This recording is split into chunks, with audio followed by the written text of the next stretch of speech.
Alright guys, 31 days out from the shoot itself.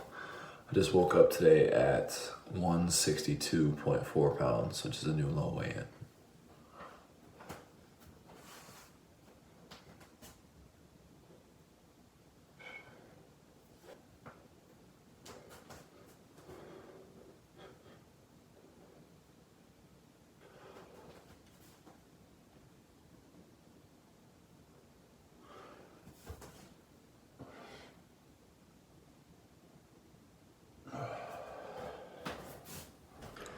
Everybody, it's like 10 o'clock right now, I'm pretty sure. But anyways, this morning I did my morning cardio. I've been doing it in the morning recently. And just because, I don't know, I don't want to do it in the afternoon right now because I'm training like the middle of the day.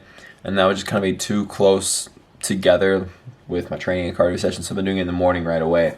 That's one thing I wanted to talk about is I moved my training session to later in the day, or just not first thing in the morning at like 5:30. Like I mentioned in the other video, just helps me get a little bit more sleep, but also just a little bit more food in my system too, which helps with like energy, glycogen levels, stuff like that. So I feel a little bit better in my training session, able to work a little bit harder, which is good. So my plan right now is to be doing cardio in the morning, and honestly, it just kind of puts you in just like, it just drains me right now because it's like I'm so just tired from it. So it's a low point, and I kind of have like high points and low points throughout the day. So right now I'm definitely in a low point, but it's okay. I'll get another meal in me in a few hours here, and then I'll kind of go back into a higher point again, but it'll be all good. So the plan for today's video, I'm just going to take you guys throughout my day, and then obviously this video have like a main topic. I'll get to that later in the video though. But otherwise, sit back and I'll take you guys through my day.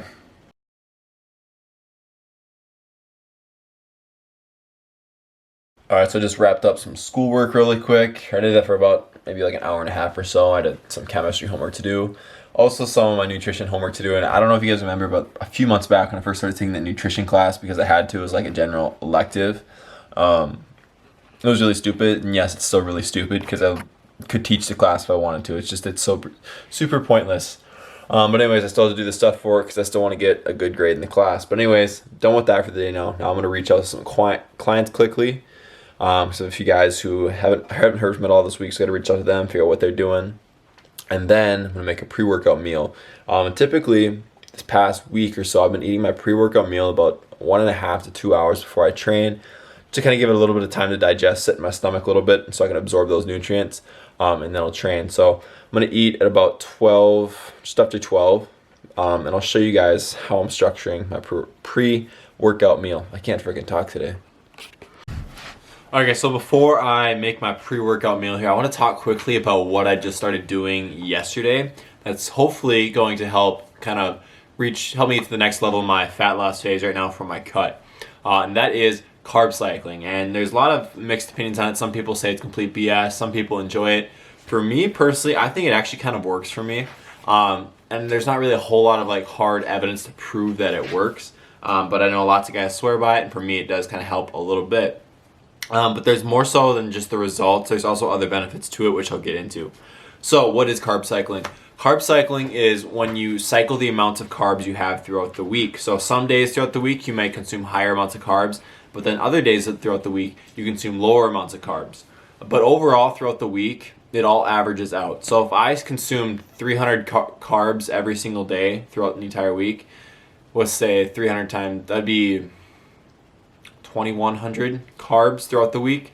But if I took 3 of those days from the week and consumed 600 carbs, and then, or that's a bad example, 3 of those days out of the week I consumed 400 grams of carbs, and then 4 days out of those week I consumed, say, 200 grams of carbs.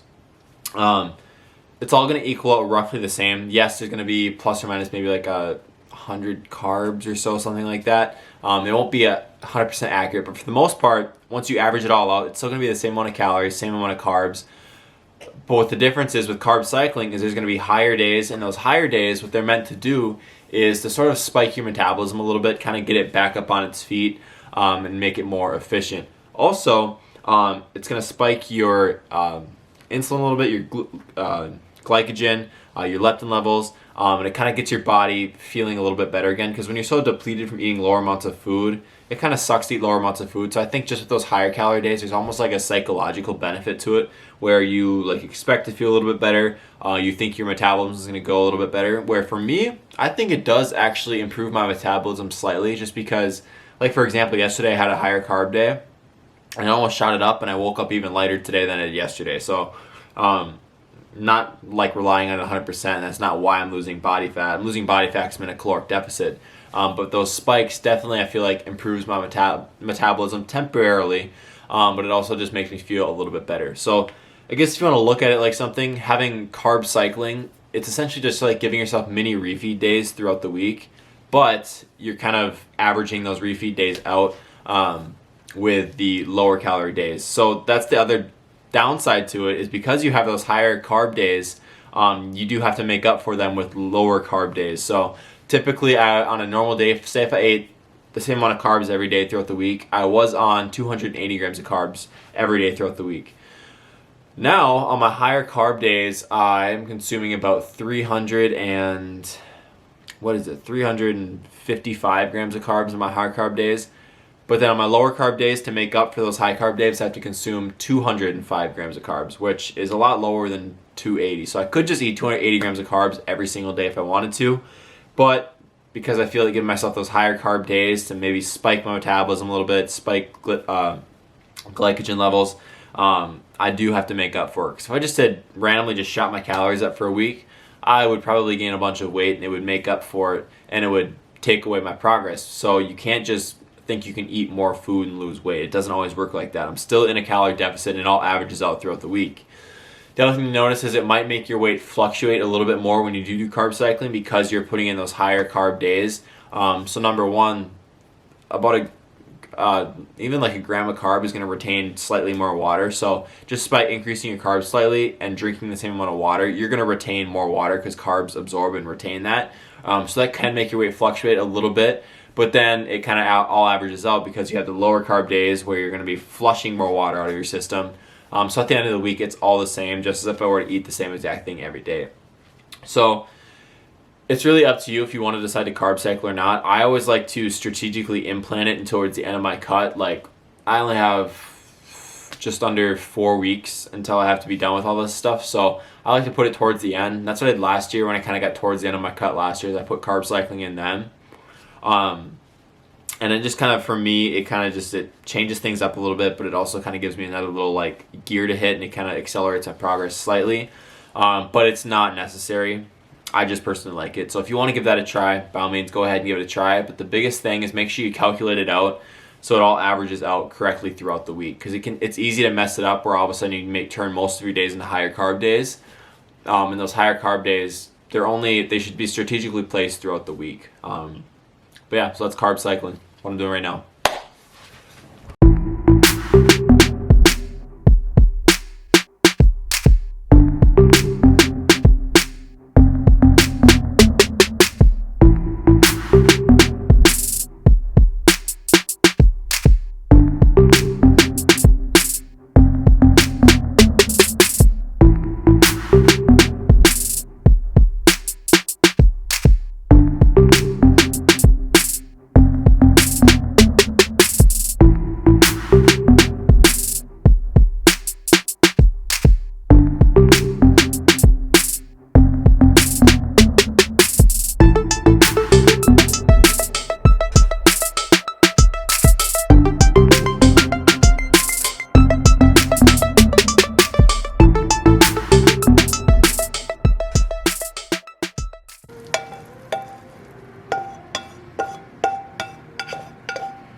All right, so what you just saw there was my lunch and pre-workout meal. And what that was 200 grams of russet potatoes, 5 ounces weighed raw of 96.4 ground beef, 100 grams of avocado, which I mashed up, seasoned, and turned into guac, and then 300 grams or a whole bag of frozen broccoli, broccoli florets by like Bird's Eye, Steam Fresh, whatever that brand is. Anyways, it comes out to around, let me pull up the macros actually, because I have it all calculated in MyFitnessPal. Okay, so the total macros for my lunch, a pre-workout meal, was 602 calories. There was 40 grams of protein, 20 grams of fat, and 60 grams of carbs. So for a pre-workout meal, the biggest thing that I look at is sort of like the balance of my macronutrients. So number one, you just need a little bit of protein in there. Anywhere from say 15 to 30 grams, you're pretty good. I have 40, a little bit more than I need. No big deal though. Carbs are going to be replenish that glycogen. They're going to give you energy, drive you up for that session. So anywhere from like 30 to 50 grams, I would say is about perfect. I mean, depending on the situation, yes, you might go more, yes, you might go less. It's not a huge deal. I just think the most optimal is anywhere from like 30 to 60 grams. Fats are also very important. Many people leave out fats in a pre-workout meal, but what they're going to do is your body's going to have to digest the fats as well as the carbs. So what that digestion of the fats is going to do, it's going to slow down the absorption of those carbohydrates. It's going to be a more slower, steady source of energy rather than all of a sudden you just have this huge energy hit and then energy crash. The fats kind of slow that and make it more gradual, which is in the end a good thing for working out. You don't want to have all of a sudden this big like spike and then a big crash. So that's my pre-workout meal. Another thing to pay attention to that will really help you out is your intake of sodium. Sodium, it's good to have high sodium diets. Everyone's going to tell you need to stick at the 2,300 milligrams, where if you go over that, that is totally fine. If anything, if you're working out like me, doing almost an hour of cardio every day, training for an hour and a half a day, everything is very intense. Sweating a lot, working very hard. Sodium is essential to keep your body hydrated. It's going to keep your muscles full, replenished. You're going to get better pumps, and it's just really, really good for you. So I make sure to salt, season everything pretty heavily, honestly. But yeah, so just for general reference, like I don't know if you guys pay attention to your sodium intake at all. Obviously, most of us almost always consume more than the recommended dosage. But for me, I normally get around anywhere from 3,000 milligrams to 500 milligrams. But yeah, so that's just a thing to consider. Next thing is going to be your intake of water. So water is huge. I have my gallon jug here. If I try and have almost a full one of these knocked off before my workout. So from 6 a.m. to 2 p.m., I try and drink almost one of these. Usually ends up a little bit lower than right here. And that to make sure I'm really hydrated and ready to go for my workout. You'll find that if you don't drink enough water, number one, you're going to feel really tired, feel like shit. Number two, you're not going to get a very good pump. And number three, you're just probably not going to be as strong or perform nearly as well because your muscles will be flat. Muscles are made up of mainly water and stuff like that, surprisingly. So water is huge. So that's kind of like my pre-workout little setup right now. And then about 20-15 minutes out from my workout, I'll start sipping on my pre-workout caffeine drink. But yeah, so that's kind of the current situation at the moment. What I've been doing to optimize my pre-workout nutrition. I also do my intra-workout carbs and my post-workout as well. But today, I just want to talk about the pre. Alright guys, so it's time for a post-workout. I just got my 5-minute warm-up done. I jogged outside for like 5 minutes, got the heart rate up there, worked up a little bit of a sweat. And now I'm going to start off with some mobility work, get those shoulders warmed up. For mobility, I almost always just do like some external rotation, some internal rotation, just like that. Get the rotator cuffs warmed up because we're doing a lot of pressing, a lot of shoulder movement stuff today. So I want to make sure those are good and warmed up. You don't want to injure yourself doing this stuff. So take the time, get warmed up, do as many sets, exercises as you need to get that body warm. Because if you go into your workout cold, you're going to feel it. Trust me, you don't want to go into that cold. So get those done. And the first move we have today is going to be an incline dumbbell press. Alright guys, what's up? Welcome to today's push workout. Today I just want to do a little commentary and talk about kind of like the fatigue and the whole draining aspect that going on a prep has on your workouts. And real quickly, just to address, like, if you're just leaning down just to get lean, look in better shape, see your abs, this really doesn't apply to you too much. But for someone like me and all of you others out there who are trying to get to like extremely low levels of body fat, your training and your energy is going to affect how you perform in the gym. And what I mean by that is just number one, you're going to have super low energy. You're going to want to like fall apart in your lifts. You're not going to want to be lifting the same intensity, same heavy weights. You might even lose some strength. And I know for me right now, the hard part is my body's just so drained and so depleted that it hurts. It doesn't want to perform at that high intensity. So that's why it's so crucial that we still keep that intensity, because as soon as we let that intensity go, automatically our effort's going to fall too. And if our effort starts to fall, therefore we're not going to be lifting as much weight, we're not going to be pushing ourselves to failure as much. And if our muscles aren't being put through as much failure, as much strenuous positions as they normally would, they don't have a reason to be there. So why would they stay if they don't have a reason to be there? So the whole point with training hard on a prep is so you keep your gains, if not gain more.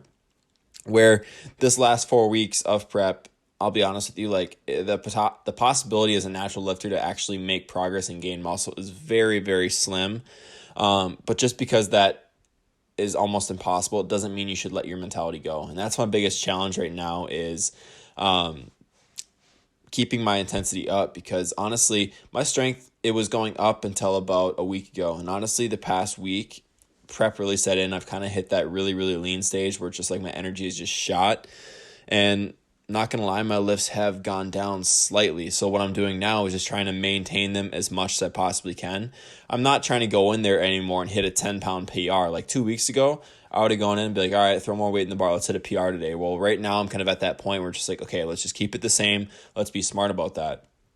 And in regards to being smart, you got to keep your body safe from injury, where safe from injury does not mean train like a pussy and take it easy. Safe from injury means you're just training smarter. You're working in rep ranges that are not going to put your body at a high taxing spot. Like you're never going to be 1 rep maxing 4 weeks out from your prep or whatever you're doing. Like a big thing that I just changed is I changed my rep ranges. So before I was working in a lot of 8 to 10 rep ranges for compound lifts, but now I moved them all to like 10 to 12, even 15 reps. And what that's going to do, it's going to force me to use a lighter weight, obviously. And because I'm using a lighter weight, it's going to put a lot less stress on my joints, on my body. But you can still keep that intensity up. I talk about this all the time. Just because you use a light weight doesn't mean you have to train less hard. Doesn't mean it's not supposed to be easy. I'm still pushing myself to failure just as much. Still doing just as much high intensity sets, drop sets, cluster sets, partial reps, whatever it may be. It's just with a slightly less weight, and therefore you're going to be getting a slightly more reps, which changes your volume up slightly. But overall, I think it's a smart idea to just kind of like work in higher reps and put all like the heavy stuff aside for your prep. And I don't want it to clarify. I don't want it to sound like you need to train easy, take it easy. You still need to train freaking hard, but just train a little bit smarter. Make sure you're taking enough time to make sure you're warming up. Like before every workout, I always make sure I do a 5-minute like jog or some sort of a warm up to get my blood pumping, sweating a little bit. I'll do my dynamic warm-ups to make sure my joints, my shoulders, my hips, whatever it may be, are loosened up. There's some blood in there. And I also make sure to take every warm-up set very seriously, because your warm-ups, they may not seem like a lot and they're not supposed to be super hard, but they're leading up to the hard stuff. So you need to take those seriously as well. But overall, if you are going to an extreme point like this, you have to be safe and you have to be smart. It's one thing to work harder and it's one thing to work smarter, but it's a whole different thing to work smarter and harder. You have to do both at the same time. Because like I always talk about, you have to work harder, hit that other gear. I'm always saying, okay, I hit another gear today. But at the same time, you need to be hitting those gears and making sure you're staying smart with everything. You got to put that ego aside at the door and know that your body's in a vulnerable spot here, but you still need to push it to its limits, where it's a very hard and challenging thing to do. And honestly, like I'm still new at this stuff too. So I'm still learning how to work with this. So it's a challenge for sure. But you gotta love it and you gotta embrace it and know that what you're going through is for only a certain period of time, and then after that time, you'll transition back into a normal state of mind, normal healthy body, and then you'll be all good to go. All right, guys. So I think this is honestly going to conclude the video for today. But I hope you guys enjoyed the video, enjoyed this little workout and commentary, and I'll see you guys in the next one.